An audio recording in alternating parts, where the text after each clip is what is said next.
નમસ્કાર મિત્રો, ડીકેજી સફળ વિલોગમાં આપ સૌનું હાર્દિક સ્વાગત છે. અત્યારે આપણે વલસાડ જિલ્લાના ચીખલી ગામની નજીક આવેલું એક ગામ છે માજી ગામ. ત્યાં મલ્લિકાર્જુન મંદિરની મુલાકાતે આવેલા છીએ અને આ મંદિર ઘણું પુરાણું છે અને ખૂબ જ જૂનું મંદિર છે અને પવિત્ર મંદિર છે.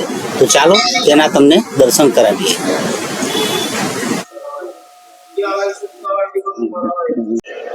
મંદિરના અંદરના મુગટમાં તમે જોશો, અંદરના ભાગમાં આ રીતે સરસ મજાનું ચિત્રોથી ડેકોરેશન કરેલું છે.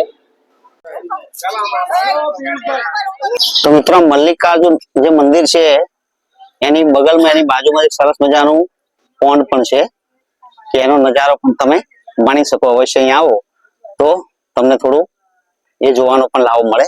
તો આ છે તળાવ. તો મિત્રો, આપણું નેક્સ્ટ લોકેશન તડકેશ્વર મહાદેવ મંદિર, ત્યાં આપણે હવે મૂવ થઈશું.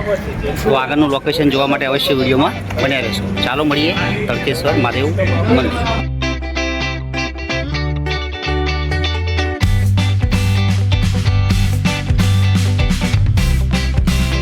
તો મિત્રો, નેક્સ્ટ લોકેશન તડકેશ્વર મહાદેવ મંદિર.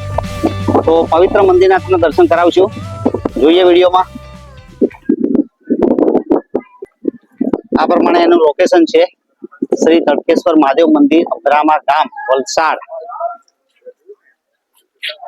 ગેટ છે અને અંદર જતા જ તમે જુઓ કે સરસ મજાની ભગવાન શિવની મૂર્તિ જમણી બાજુ દ્રશ્યમાન થાય. આ કાર્યાલય અને આ હોલ કે જેમાં તમે અલગ અલગ પ્રવૃત્તિઓ કરી શકો, બેસી શકો. મિત્રો, આપણે અહીંયા દર્શન કરવાના છીએ અને તમને આગળ એની હિસ્ટ્રી અને એવું બધું બતાવવાનો પ્રયત્ન કરીશ. તો મંદિરના પ્રાંગણમાં આપણે ઊભા છીએ મિત્રો, કે જેની છત નથી. બરાબર, 800 વર્ષ જૂનું ઐતિહાસિક અને પૌરાણિક મંદિર છે. કે અમુક વાતો એવી છે કે હું તમને રિવીલ કરીશ મંદિરમાં દર્શન કરાવતા કરાવતા. હવે આ મિત્રો, તમે છત જોશો, એનું રૂપ તો ઉપર ઓપન તમને આકાશ દેખાશે, તમે જોઈ શકો છો. અને આ નીચે શિવલિંગ છે, જે 800 વર્ષ પુરાણું શિવલિંગ છે.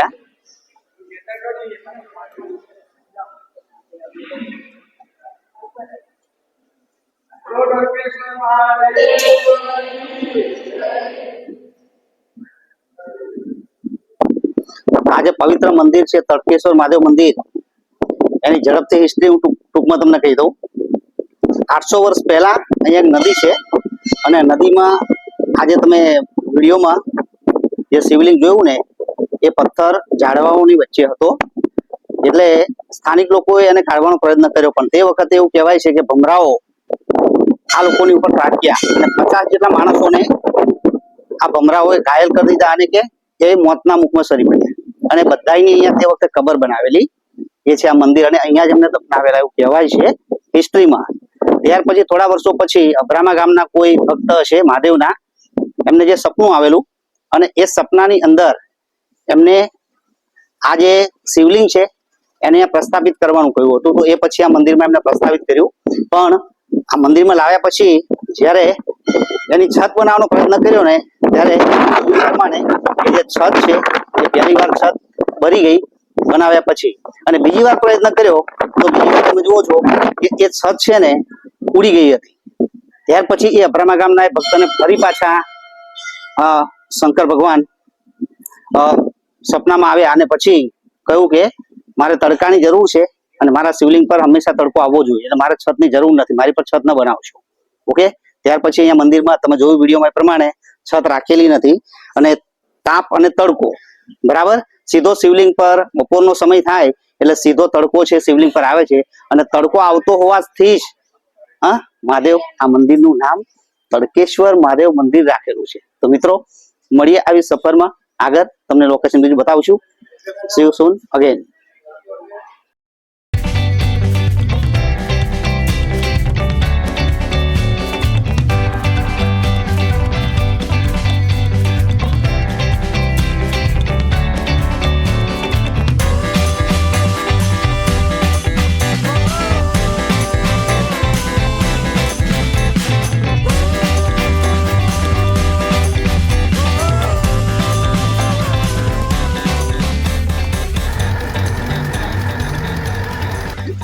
તો મિત્રો થર્ડ લોકેશન છે આપણું આ, અને આપણા મિત્ર બાજુમાં આવી ગયા છીએ, બરાબર, નટુભાઈ સોલંકી. અને હવે આપણે છીએ લગભગ એક બિલપુડીની અંદર નાનો એવો ધોધ છે, તો ધોધના દર્શન તમને કરાવશું બિલપુડીની અંદર. અને આ લોકેશન ધોધના દર્શન કરાવીએ, અને જે નાવાના છે નાશે, બરાબર. આપણે સરસ મજાનો બતાવવાનો પ્રયત્ન કરીશું, તમે નાહી પણ શકો અહીંયા. પણ એ પહેલા અહીંયા તમને નેચરમાં આપણે ઊભા છીએ. અત્યારે લગભગ સમય તો બપોરનો છે, પણ મારી પાછળ તમે જુઓ ને સરસ મજાના ડાંગરના ખેતર છે.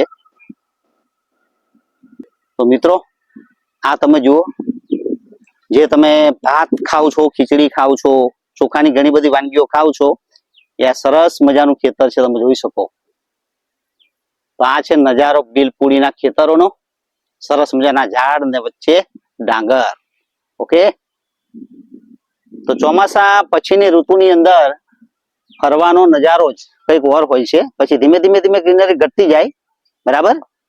આપણે બસમાં આવ્યા છીએ અને આ રોડ પર ચાલતા 1 કિલોમીટર આગળ જઈશું, અને નજીકથી તમને જુઓ કે આપણા મિત્ર તમને ડાંગરનું લોરિયું કહેવાય એ બતાવવાનો પ્રયત્ન કરે. આ જોઈ લો, આ ડાંગરનું લોરિયું છે, બરાબર.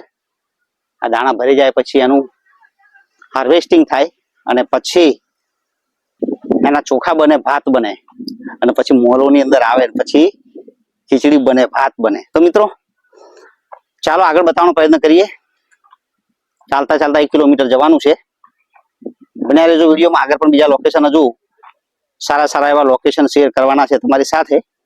તો અવશ્ય વિડીયોને લાઈક કરજો, શેર કરજો, કોમેન્ટ કરજો, બરાબર. આપણે આપણી ચેનલ પર આવા વિડીયો લાવતા રહીએ છીએ, ઇન્ટરેસ્ટિંગ, મજા પડે તેવા. તો અવશ્ય એકવાર કોમેન્ટ તો કરજો, અને જો ચેનલને હજી સુધી સબસ્ક્રાઇબ ન કરી હોય તો કરી લેજો. ચાલો મળીએ આગળ, ગ્રીનરી જોતા આપણે આગળ નીકળીશું. હવે આ જુઓ મિત્રો, તુવર. આ તુવરના મોટા છોડ થઈ ગયા, બરાબર.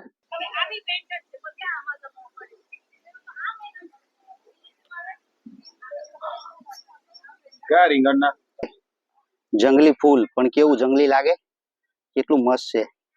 આ છે ફૂલ. તો મિત્રો વલસાડી શાક બતાવું તમને.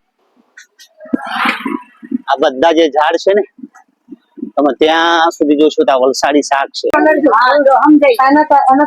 મિત્રો જામફળીનું ઝાડ મળી ગયું, અને સિટીના લોકોને લારીમાં તો જામફળ મળે, પણ જો આ તાજા અને ઝાડ પરના જામફળ ખાવાની મજા જ કંઈક ઓર હોય. તો અહીંયા જો લાગી પડ્યા છે જામ, અને બેન પણ એટલા દિલદાર છે, સામેથી વાંસળો આપ્યો અને કહે છે વાંસળાથી તોડો. તો આવા માણસો, ગામડાના નેચરમાં જીવેલા માણસો ખરેખર દિલદાર હોય. અને આ બેન પાડી રહ્યા છે જામફળ. ઓકે, આયુ છે જામફળ. ઓકે, આ જામફળ ખાતા આપણે આગળ વધીએ.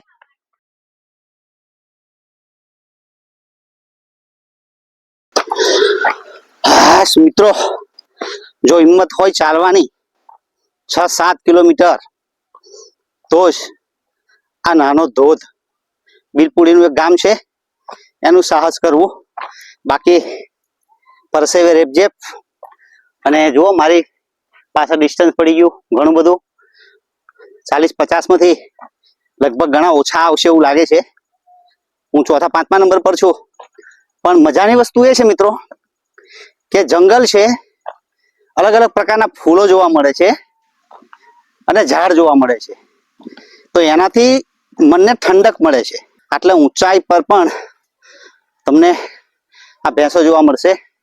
તમે જોઈ શકો, આ બધી ભેંસો ઘાસ ખાતી એન્જોય કરતી આગળ આવે. મારશે નહીં ને?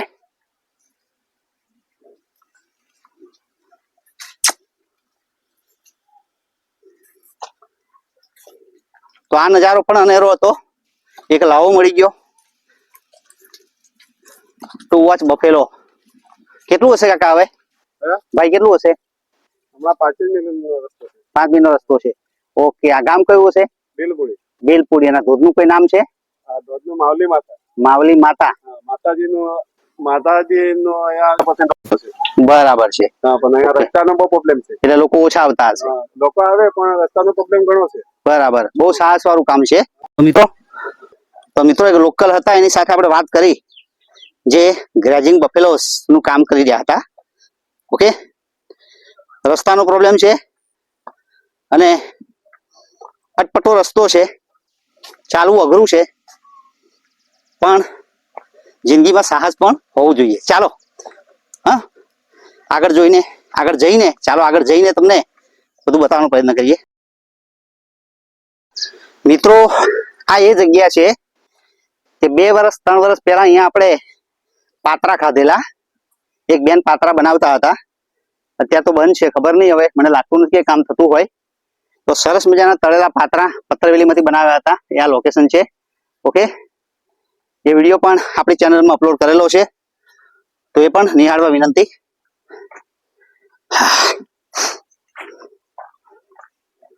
હવે મને ઝરણાનો ધોધ થોડો સંભળાઈ રહ્યો છે, એટલે લાગે છે કે આપણે closest to the waterfall. Okay, Dharampur. જોઈએ આગળ ચડ્યા પછી તમને નજારો બતાવવાનો પ્રયત્ન કરીએ. બીજો નજારો છે બકરીઓનો, ગોટ ગ્રેઝિંગ. ઓકે, સામે જ આવે પણ ટેન્શન નહીં, કેમ કે કઈ મારવાની નથી. હા મિત્રો, ફાઇનલી આપણે પહોંચી ગયા હા વોટરફોલ અહીંયા ધરમપુરમાં. તો બતાવું તમને આ વોટરફોલ. આ નીચે અત્યારે ઘણા બધા લોકો નાહી પણ રહ્યા છે અને એન્જોય કરી રહ્યા છે. આપણે હાઈટ પર છીએ, આ તમે જોઈ શકો.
મજાની જગ્યા છે. અવશ્ય એકવાર તમે ધરમપુરમાં આવો અને નાનો ધોધ જેવું તમે કહેશો તો કોઈ પણ તમને બતાવશે. ઓકે, 4 વ્હીલ લઈને આવો તો ઘણું આગળ આવી જવાય એમ છે. તો આ હતો ધોધનો નજારો મિત્રો. થોડી મોજ મસ્તી કરી અને હજી પણ ઘણા લોકો તમે જુઓ નાહી રહ્યા છે, સેલ્ફી લઈ રહ્યા છે. તો અવશ્ય ફેમિલી સાથે આવા એવું એક સ્થળ છે ધરમપુરની અંદર. હવે મિત્રો આપણે અહીંયાથી મૂવ થઈશું બિલપુરી આશ્રમ. ગાંધીજીના ગુરુ એવા બિલપુરી આશ્રમની અંદર આપણે મૂવ થવાના છીએ અને તેનું લોકેશન અને બધી વસ્તુઓને બતાવવાનો પ્રયત્ન કરીશું. તો વિડીયોમાં આગળ બન્યા રહેશો. ओके, चैनल ने सब्सक्राइब न करी तो कर ही लेजो यार. हाँ, ऐसे न ऐसे ब्लॉग आते रहेंगे. मिलते हैं अगले नेक्स्ट लोकेशन पर. Okay, see you soon in few minute.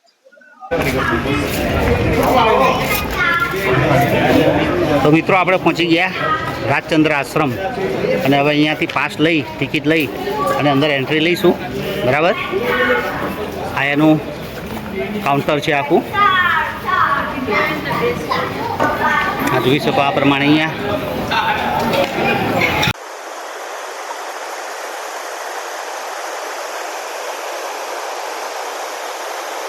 તો મિત્રો અત્યારે આપણે છીએ રાજચંદ્ર આશ્રમ, બિલપુરી ધરમપુર, શ્રીમદ રાજચંદ્ર મિશન આશ્રમ. તો આપણે પહોંચ્યા છીએ અહીંયા બિલપુરીની અંદર શ્રીમદ રાજચંદ્ર મિશન ની અંદર જે આશ્રમ છે. આ એમનો કોઈ ચર્ચા સભા અથવા તો કોઈ પણ જાતની મીટિંગ કે કંઈ પણ મોટો મેળાવડો રાખવાનો હોય તો આ પ્રમાણેનું લોકેશન છે જેની ઉપર પબ્લિક બેસે અને આ બાજુ તમે જોશો તો નજારો તમે જુઓ. હા, રાજચંદ્રજીની મોટી મૂર્તિ એ તમને નજરે પડશે. આ લોકેશન છે.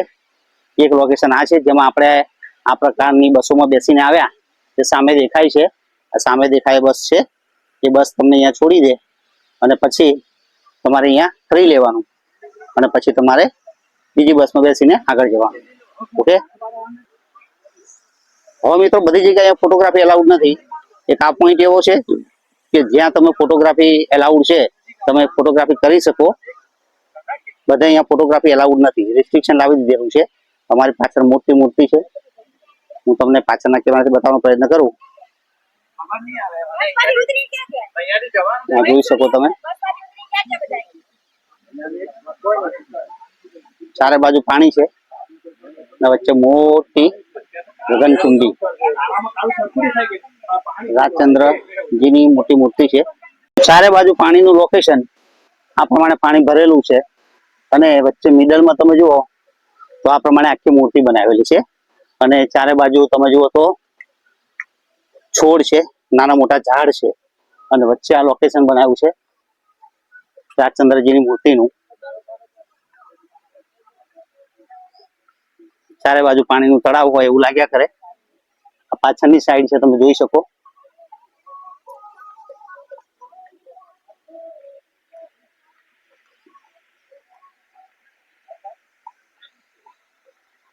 તો અહીંયા લોકો જયારે મોટો પ્રસંગ કોઈ કરવાનો હોય, કોઈ એમની સભા હોય કે કઈ પણ સત્સંગનો કાર્યક્રમ હોય તો અહીંયા બેસી અને એ સામે જે પગથિયા છે ને, એ કોઈ ચડવા માટેના પગથિયા નથી, પણ ત્યાં એક પ્રકારનું આખું ઓડિટોરિયમ બનાવેલું છે અને એ ઓડિટોરિયમ પર ના પગથિયા પર બેસીને બેઠક વ્યવસ્થા છે અને આખો એ કાર્યક્રમ કરતા હોય છે.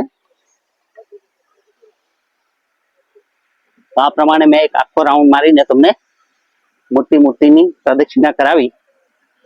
તો આ છે બિલપુરી ધરમપુર શ્રીમદ રાજચંદ્ર મિશન આશ્રમ. તો મિત્રો હવે આપણે આવી ગયા છીએ અહીંયા. આ જે લોકેશન છે ને, એ લોકેશન સૌથી હાઈએસ્ટ જે પોઈન્ટ છે એ પોઈન્ટ પર. અને નજારો તો તમારી પાછળ જોઈ જ રહ્યા છો, બરાબર. વચ્ચે સરસ મજાનો સ્તૂપ હોય, સ્તંભ હોય એવું લાગે છે અને પાછળ તમને જૈન મંદિર દેખાશે, તો ત્યાં પણ દર્શન કરાવશું. તો આ છે નજારો. જાણે તમે હાઈટ પર આવો ને, એકદમ મહાબળેશ્વર પર ઉભા હોય ને એવું લાગે તમને. તો મિત્રો આ વચ્ચે મિડલમાં આખું મસ્ત સ્તંભ છે, તમે જોઈ શકો. અહીંયા નાઇટ સ્ટે માટે તમને રૂમો પણ મળી રહે, કે જે સામે દેખાય છે એ નાઇટ સ્ટે માટેના રૂમો છે. આ જે નજારો છે એનો ઉપરનો. તો મિત્રો આ છે મંદિર, સરસ મજાનું ટોપ પર બનાવેલું જૈન મંદિર છે આરસપાનના પથ્થરમાંથી. અત્યારે બહાર પ્લાસ્ટિક મારેલું છે અને જે ઉજાસ છે ને એ થોડી આછી થઈ ગઈ છે. બહાર દરેક જગ્યાએ પ્લાસ્ટિક મારેલું છે. બાકી જયારે પ્લાસ્ટિક કાઢી લેવામાં આવે ને અને જયારે થોડો તાપ પડતો હોય અને હાઈટ પર હોવાથી એની રોનક ઓર ખીલી ઉઠે છે. તો આ પણ એક નજારો છે શ્રીમદ રામચંદ્ર આશ્રમનો, ધરમપુર. તો મિત્રો આ હતી આજની ટૂર. મારો બ્લોગ ગમ્યો હોય તો વિડીયોને લાઈક કરજો, શેર કરજો, કોમેન્ટ કરજો. ઓકે, વિડીયોને શેર કરજો, કોમેન્ટ કરજો અને જો ચેનલને સબસ્ક્રાઇબ ન કરી હોય તો અવશ્ય કરી લેજો.